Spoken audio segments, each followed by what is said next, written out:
ನಮಸ್ತೆ ಸ್ನೇಹಿತರೆ, ಶಕ್ತಿ ಚಾನಲ್ಗೆ ಸ್ವಾಗತ. ಹೇಗಿದ್ದೀರಾ ನೀವೆಲ್ಲರೂ ಚೆನ್ನಾಗಿದ್ದೀರಾ ಅಂತ ನಾನು ಭಾವಿಸ್ತೀನಿ. ಇವತ್ತು ನಾನು ಮಾಡಿ ತೋರಿಸ್ತಿರೋ recipe dhaba style egg masala curry ಮಾಡೋದನ್ನ ತೋರಿಸ್ತೀನಿ. ಇದು ತುಂಬಾ ಚೆನ್ನಾಗಿರುತ್ತೆ. ರೋಟಿಗೆ, ಚಪಾತಿಗೆ, ಪೂರಿಗೆ ಮತ್ತು ನಾನ್ಗೆ, ರೈಸ್ಗೆ ಎಲ್ಲದಕ್ಕೂ ಕೂಡ ತುಂಬಾ ಚೆನ್ನಾಗಿರುತ್ತೆ. ಈಗ ಈ ಡಾಬರ್ ಸ್ಟೈಲ್ ಎಗ್ ಮಸಾಲ ಕರಿನ ಹೇಗೆ ಮಾಡೋದು ಅಂತ ನಾನು ಹೇಳ್ತೀನಿ. ಅದಕ್ಕೂ ಮುಂಚೆ ಯಾರು ನನ್ನ ಚಾನಲ್ನ ಹೊಸದಾಗಿ ನೋಡ್ತಿದ್ದೀರಾ ಪ್ಲೀಸ್ ಸಬ್ಸ್ಕ್ರೈಬ್ ಮಾಡ್ಕೊಂಡು ನೋಡಿರಿ ಮತ್ತು ಬೇರೆಯವ್ರಿಗೂ ಕೂಡ ಶೇರ್ ಮಾಡಿರಿ. ನಾನು 8 ಮೊಟ್ಟೆ ತೊಗೊಂಡು ನಾನು ಬೇಯಿಸಿ ಇಟ್ಟಿದ್ದೀನಿ. ಇವಾಗ ನೋಡಿ, ಒಂದು ಫೋರ್ಕ್ನಿಂದ ಈ ಥರ ಎಲ್ಲ ಕಡೆ ನಾನು ಹೋಲ್ ಮಾಡ್ತೀನಿ. ಏನಕ್ಕೆ ಅಂತಂದರೆ ಮಸಾಲೆ ಮೊಟ್ಟೆಗೆ ಹಿಡಿಬೇಕು. ಅದಕ್ಕೋಸ್ಕರ ಈ ಥರ ಒಂದು 4 ಕಡೆ ಡಾಟ್ಸ್ ಮಾಡ್ತೀನಿ.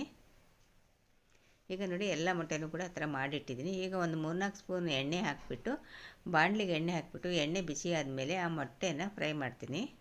ಮೀಡಿಯಮ್ ಇಟ್ಕೊಂಡು ಫ್ರೈ ಮಾಡ್ತೀನಿ.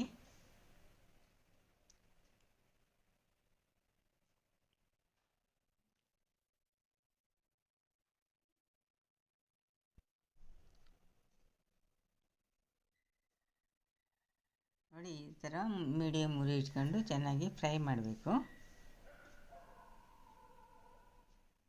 ಈಗ ನೋಡಿ, ಫ್ರೈ ಮಾಡಿದ್ದಾಯಿತು. ಒಂದು ಪ್ಲೇಟ್ಗೆ ತೆಗೆದಿಡಬೇಕು.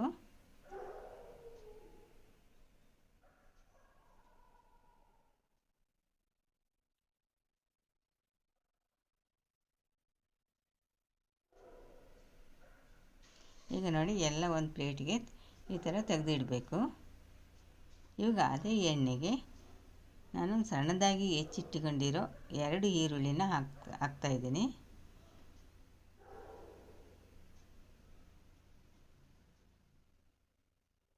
ಈರುಳ್ಳಿ ಹಾಕಿದ ಮೇಲೆ ಚೆನ್ನಾಗಿ ಫ್ರೈ ಮಾಡಿರಿ. ಚಕ್ಕೆ, ಲವಂಗ, ಏಲಕ್ಕಿನ ಹಾಕ್ತಾಯಿದ್ದೀನಿ. ಇವಾಗ ಈರುಳ್ಳಿ ಮತ್ತು ಚಕ್ಕೆ ಲವಂಗ ಹಾಕಿದ ಮೇಲೆ ಮಿಕ್ಸ್ ಮಾಡಿಬಿಟ್ಟು ಫ್ರೈ ಮಾಡಬೇಕು. ಇವಾಗ ಗೋಡಂಬಿ ಹಾಕ್ತಾಯಿದ್ದೀನಿ, ಒಂದು 2 ಸ್ಪೂನು ಗೋಡಂಬಿ,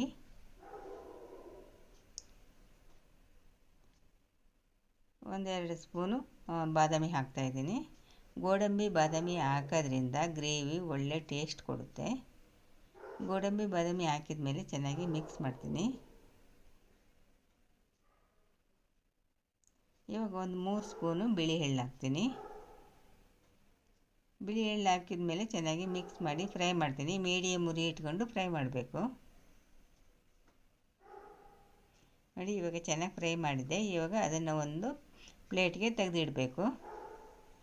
ಈಗ ಎಲ್ಲ ಪ್ಲೇಟಿಗೆ ತೆಗೆದಿಟ್ಟು ತಣ್ಣಗೆ ಮಾಡಿದ ಮೇಲೆ ಮಿಕ್ಸಿ ಜಾರಿಗೆ ಹಾಕ್ತೀನಿ.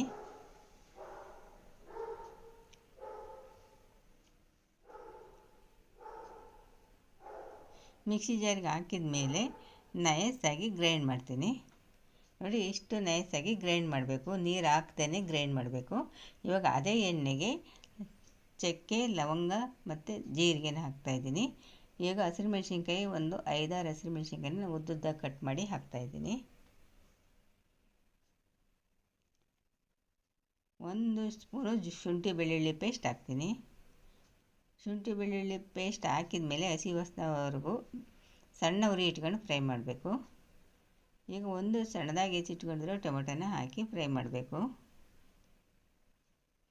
ಟೊಮೆಟೊ ಹಾಕಿದ ಮೇಲೆ ಮೀಡಿಯಮ್ ಉರಿ ಇಟ್ಕೊಂಡು ಫ್ರೈ ಮಾಡಬೇಕು. ಈಗ ನೋಡಿ, ಟೊಮೆಟೊ ಎಲ್ಲ ಮೆತ್ತಗಾಗಿದೆ.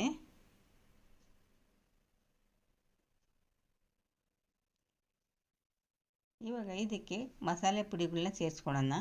ಇವಾಗ ಸ್ವಲ್ಪ ಅರಿಶಿನ ಪುಡಿ ಹಾಕಿದ್ದೀನಿ. ಇದು ಗರಂ ಮಸಾಲ ಪುಡಿ, ಧನಿಯಾ ಪುಡಿ, ಜೀರಿಗೆ ಪುಡಿ, ಖಾರದ ಪುಡಿ ಎಲ್ಲದೂ ಒಂದು ಅರ್ಧ ಸ್ಪೂನು, ಕಸೂರಿ ಮೇಥಿ ಇಷ್ಟನ್ನು ಹಾಕಿಬಿಟ್ಟು ಸಣ್ಣ ಉರಿ ಇಟ್ಕೊಂಡು ಮಿಕ್ಸ್ ಮಾಡಿರಿ.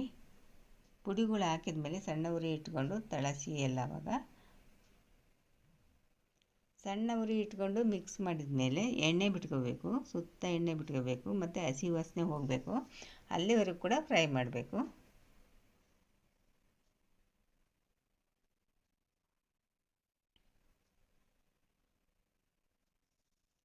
ಇವಾಗ ನಾನು ರುಬ್ಬಿಟ್ಕೊಂಡಿರೋ ಮಸಾಲೆನ ಹಾಕಬೇಕು.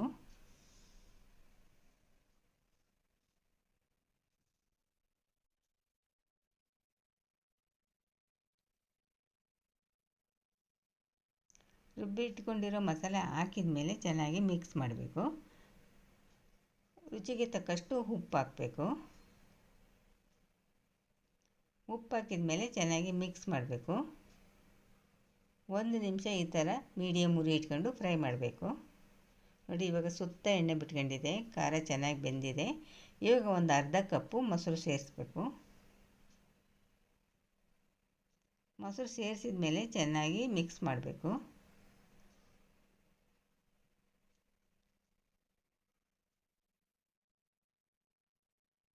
ಈಗ ಮುಚ್ಚಳ ಮುಚ್ಚಿಬಿಟ್ಟು ಒಂದು 5 ನಿಮಿಷ ಚೆನ್ನಾಗಿ ಬೇಯಿಸಬೇಕು. ನೋಡಿ, ಮಸಾಲೆ ಎಲ್ಲ ಚೆನ್ನಾಗಿ ಬೆಂದಿದೆ.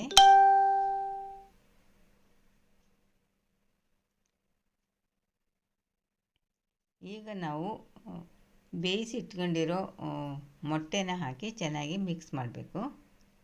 ಮೀಡಿಯಮ್ ಉರಿನೇ ಇರಲಿ.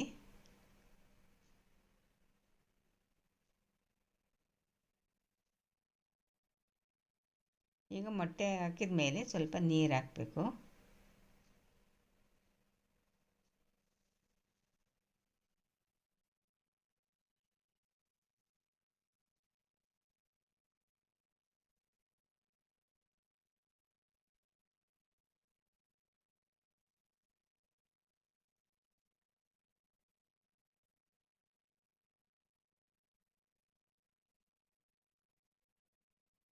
ಇವಾಗ ನೀರು ಹಾಕಿದ ಮೇಲೆ ಮುಚ್ಚಿಬಿಟ್ಟು ಇನ್ನೂ 5 ನಿಮಿಷ ಚೆನ್ನಾಗಿ ಬೇಯೋದಕ್ಕೆ ಬಿಡಬೇಕು. ಇವಾಗ ನೋಡಿ, ಎಣ್ಣೆ ಬಿಟ್ಕೊಂತಿದೆ, ಚೆನ್ನಾಗಿ ಬೇಯ್ತಾ ಇದೆ. ಇವಾಗ ಸ್ವಲ್ಪ ಕೊತ್ತಂಬರಿ ಸೊಪ್ಪು ಹಾಕಬೇಕು. ಕೊತ್ತಂಬರಿ ಸೊಪ್ಪು ಹಾಕಿದ ಮೇಲೆ 1 ನಿಮಿಷ ಚೆನ್ನಾಗಿ ಫ್ರೈ ಮಾಡಬೇಕು.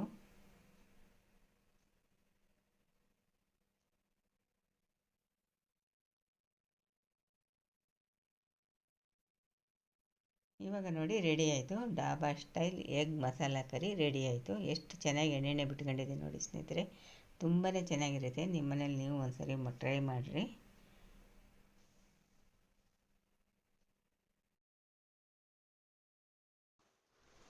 ಈಗ ನಾನು ಚಪಾತಿ ಜೊತೆ ಟೇಸ್ಟ್ ಮಾಡಿ ಹೇಳ್ತೀನಿ.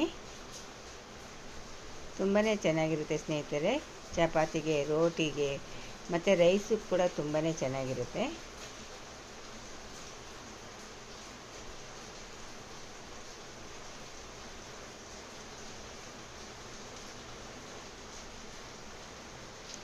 ನಿಮ್ಮ ಮನೇಲಿ ಖಂಡಿತ ನೀವು ಒಂದ್ಸರಿ ಟ್ರೈ ಮಾಡಿ ನಿಮ್ಮ ಅನಿಸಿಕೆ ಅಭಿಪ್ರಾಯಗಳನ್ನ ಖಂಡಿತ ಕಾಮೆಂಟ್ನಲ್ಲಿ ತಿಳಿಸ್ರಿ.